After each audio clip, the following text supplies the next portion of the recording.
안녕하세요, 오토카 매거진입니다.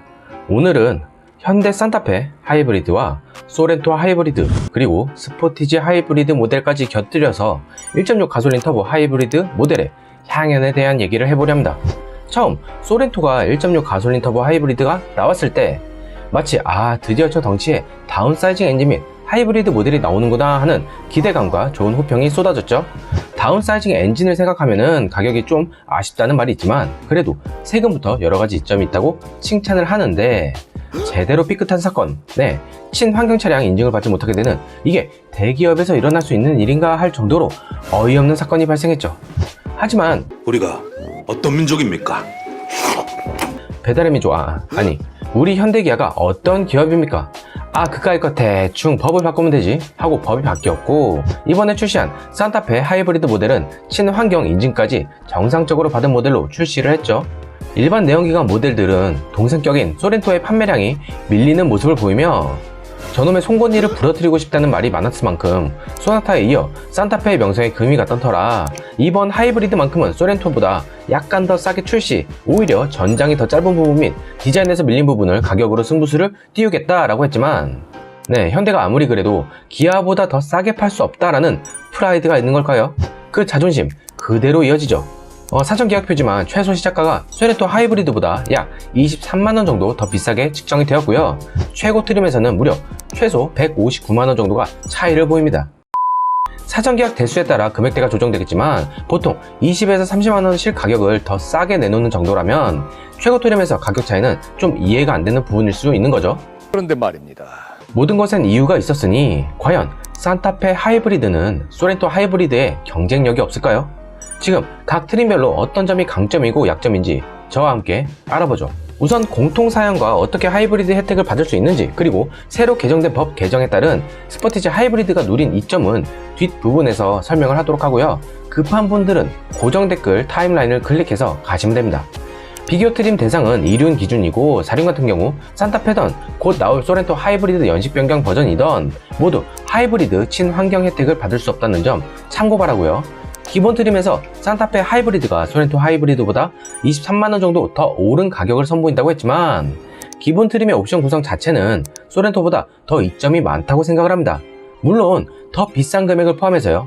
외적인 부분 논쟁은 일단 패스하고 ADAS 시스템은 차량과 보행자까지 구별하는 긴급 제동 및 차로 이탈 보조, 운전자 주의 경고와 차로 이탈 및 유지, 그리고 전방 차량 알림까지 갖고요. 안전 부분, 다른 것보다 에어백 개수에서 산타페는 6개, 즉 1열 2개, 1열 사이드 2개, 커튼 에어백 2개 이렇게 구성이 되어 있고, 소렌토는 1열 2개, 운전석 무릎 에어백 1개, 1열 센터 사이드에 1개, 1열 사이드 2개, 커튼 에어백 2개 이렇게 총 8개로 구성이 되어 있습니다. 다중 충돌 방지 기능이 보통 3세대 플랫폼에 다 적용이 되어 있는데 산타페 하부엔 없는 게 보이죠? 게다가 경사로 좌석 주행 장치마저도 없습니다. LED의 적용률 또한 산타페가 더 낮아요. 나머지 경사로 밀림과 공기압 정보, 1, 2열 시트벨트 리마인더, 그리고 VSM 등 다 같고요. 내장재도 4.2 컬러 LCD 화면으로 제공하는 계기판 정보창 및 아날로그 계기판, 열선 스티어링 휠 및 듀얼 풀 오토 에어컨, 공기 청정 시스템, 패들 시프트 및 전자식 파킹 브레이크 및 오토 홀드 다 똑같죠. 편의 사양에서도 스마트 파워 테일 게이트 및 오토 디포그, 레인 센서, 하이패스 이런 거 다 같지만 차이나는 부분이 산타페는 세이프티 파워 윈도우를 운전석에만 적용, 소렌토는 운전석과 동승석 둘 다 적용한 부분이죠. 후방 모니터도 산타페는 주행 연동 및 주행 중 후방 뷰를 볼 수가 있고 소렌토는 일반 후방 모니터 시스템만 제공을 합니다. 이 부분은 산타페가 블루링크와 폰 미러링 및 현대 카페이가 포함된 10.25인치 내비게이션을 제공을 하고요. 소렌토는 8인치 디스플레이 오디오 시스템만 제공을 하기에 다른 부분이죠. 소렌토 기본 트림에서 내비게이션 패키지를 추가하려면 95만원을 들여야 하고 10.25인치 내비 화면 외에 2열까지 세이프티 파워 윈도우가 추가로 제공되지만 국내 선호도가 더 높은 대형 내비게이션 화면을 기본 장착한 점에서 산타페 하이브리드 모델이 최저 트림에서 더 선호하는 옵션 사양이 있다라고 생각을 합니다. 물론 소렌토가 전장은 25mm 더 길고 전 폭은 같고 전 고가 10mm 더 높고요. 휠베이스가 50mm 정도가 더 길기에 이 부분과 디자인을 선호하는 분들이 많아서 소렌토의 판매량이 높은 거긴 하죠.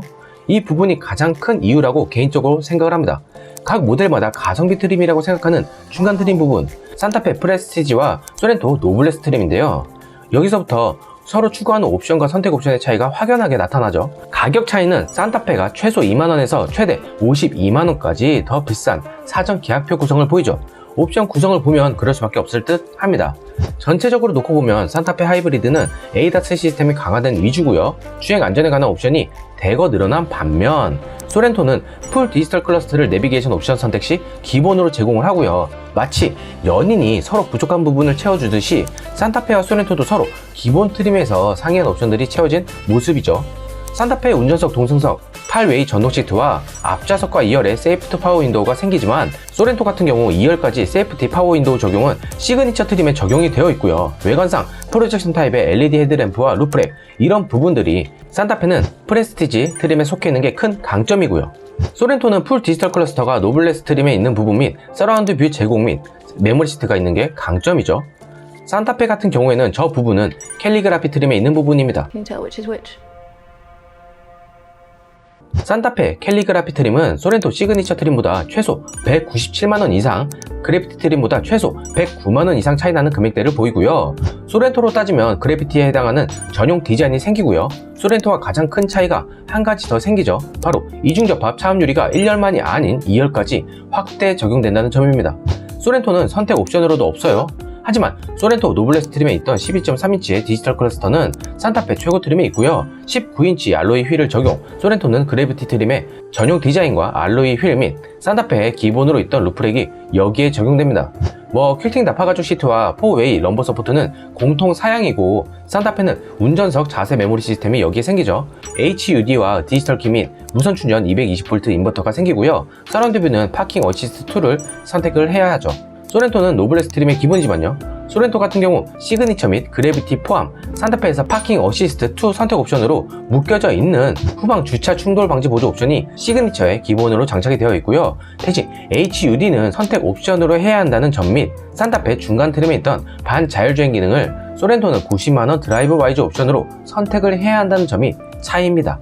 산타페 기본 트림에 있던 10.25인치 내비와 카페이 및 폰 미러링이 시그니처 이상부터 생기고요. 한 가지 덧붙여서 말하자면 현대의 옵션질, 진짜 좀 짜증나게 한 부분이 한 가지씩 존재를 하는데요. 바로 사륜 선택 시 경사로 좌속 주행 장치가 여기에 생긴다는 점이죠.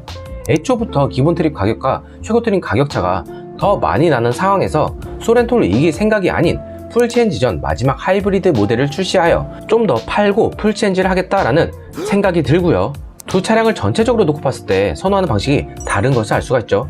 소렌토의 강점은 산타페보다 옵션보다는 기본 주행에 관련된 안전사양이 더 강점이고 산타페는 주행 옵션에 관련된 부분이 더 강점이다. 에어백이 더 적지만 그래도 사고를 미연에 방지한 옵션에서 선택 옵션 말고 트림 자체로만 볼 때 더 강점이란 말이죠. 그럼에도 불구하고 개인적으로는 소렌토 하이브리드가 더 강점인 부분이 많다라는 게 이게 내 결론. 만약 외형과 약간 차이 나는 크기 및 에어백 개수, 경사로 저속 안전주행 및 2차 충돌 방지 제동 등 이런 게 중요하지 않고 둘 다 같은 차다라는 생각이 드는 분들은 중간 트림에서 산타페를 더 선택을 할 듯 하죠. 선택 옵션을 넣지 않고 트림가 자체로만 선택을 한다면 중간 트림은 산타페로 갈 듯 합니다. 하지만 곧 연식 변경 소렌토 하이브리드 모델은 옵션 사양의 변경과 함께 금액대가 올라갈 게 뻔한데요. 그 이유, 현재 소렌토 하이브리드 모델은 친환경차 인증을 받지 못하여 1년 동안 판매하고 있는 거고 법이 개정되는 바람에 산타페 하이브리드는 인증을 받아서 나왔으니 그런 부분을 앞세워서 경쟁력이 있는 거고요. 소렌토 하이브리드는 그런 혜택을 누릴 수가 없으니 재인증 전까지 좀 더 싼 금액으로 나가는 방침을 정했다고 생각을 합니다. 그리고 앞부분에서 말했듯이 법 개정이 되었어도 2륜만 통과된 거지 4륜이 통과된 것이 아니죠. 연비는 솔직히 시내 7, 고속 3의 비율이면 공식 연비보다 훨씬 많이 나옵니다. 일단 연비표는 지금 보시는 화면에서 보는 게 더 나을 듯 하고요. 다만 4륜과 2륜 모델의 공식 인증 연비 차이를 말하자면은 리터당 복합 연비는 1.2km, 도심은 1.4km, 고속은 1km의 차이를 보이고요. 굳이 4륜을 선택할 이유는 분명히 없어요. 파워트레인 동력 성능은 소렌토와 완전히 동일합니다. 시스템 합산 최대 출력 230마력과 최대 토크 35.7kg를 마크하고요. 자, 4륜을 선택하고 싶은데 너무 아쉽네. 일반 가솔린이나 디젤로 가야 하나? 라고 생각을 할 텐데 의외의 복병. 마치 두 체급 챔피언을 하고 싶은 것처럼 이 자리를 노린 자가 있었으니 바로 아직도 핫한 스포티지입니다. 신형 스포티지 하이브리드 모델이 왜 핫하냐? 바로 4륜 장착이 가능하기 때문이죠. 아, 투싼도 그럼 가능한 거 아니냐? 아닙니다. 현재 투싼 하이브리드에는 장착하지 않았는데 그 이유가 친환경 차량 법 개정이 나온 후 투싼은 연식 변경 후에 재인증을 받고 해야 하는 부분 때문에 추후 연식 변경 모델에서 똑같이 적용할 가능성이 매우 크죠. 일단 스포티지에서 새롭게 만든 것들을 변화 및 장착시켜 나오는 자체가 굉장히 큰 메리트기에 하이브리드 4륜 장착을 해도 친환경 인증 차이다 라는 초강점이 있는 거죠. 우선 5일에 가격표 옵션과 6일에 신차 발표회 및 사전 계약이 시작이 되고 20일에 출시, 29일에 기자 시승회를 개최해야 하지만 스포티지 하이브리드 4륜 모델은 12월 정도에 출시를 한다고 하니 눈 오는 계절에 맞춰서 특수를 노리겠다는 게 뻔히 보이죠. 스포티지 하이브리드 4륜의 예상 연비는 투싼 하이브리드를 기준 4륜 장착하면 나오는 차이를 대비해서 얘기를 할게요.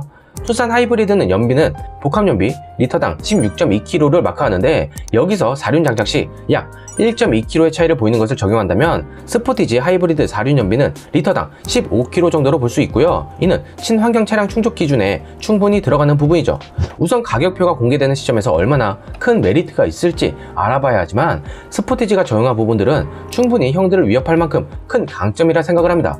그렇다고 소렌토 하이브리드와 산타페 하이브리드에 이점이 없는 것이 아니죠. 크기에서 오는 차이 및 트렁크 용량 및 스포티지 하부에 없는 HUD를 장착하고 있는 점까지 생각을 한다면 이륜 기준 최고 트림에서 투싼 하이브리드 가격대를 기준 약 500에서 600여만 원의 차이를 보인다면 소렌토와 산타페 하이브리드 모델이 갖는 이점은 충분하다고 생각을 합니다. 네, 오늘 소식은 여기까지고요. 오늘은 소렌토 하이브리드 모델과 산타페 하이브리드 모델에 대한 트림별 차이 및 두 차량의 차별점 그리고 곧 있으면 공개되는 스포티지 하이브리드 모델의 강점까지 알아봤습니다. 가격표를 본다면 문득 이런 생각이 들어요. 이렇게 좋은 옵션 적용 및 현재 현대 기아차가 이렇게 큰 점유율을 가지고 발돋움하기 위해 얼마나 국민들이 사주고 금방 고장나서 할부 프로그램 이용해서 다시 또 현대 기아차로 바꿔주고 이런 부분, 이 차를 만들기 위해 연구원들은 머리 싸매고 연구했는데 공장 노조에 이어폰 꽂고 발로 차면서 만드는 사람들과 같은 대우를 받으면 얼마나 짜증날까 등 여러 생각이 들더군요. 최근 신입 연구원 이탈 사태로 내부에서 곤욕을 치르고 있고 여러 문제들이 골마 터지고 나오는 가운데 좋던 싫던 간에 국내에서 몇 안 되는 글로벌 기업이고 국민들이 그동안 힘들게 벌어서 사주고 키워준 것을 좋은 차 가격과 좋은 혜택 및 결함에 대한 대처 방식으로 보답했으면 하는 바람이죠. 이게 맞는 것 같아요. 네, 구독과 좋아요 및 알람 설정까지 부탁드리고요. 짧은 광고 시청까지 해주신다면 영상 제작에 큰 힘이 됩니다. 장마가 곧 시작된다고 하니 모든 안전에 주의하시고요. 시청해주셔서 감사합니다.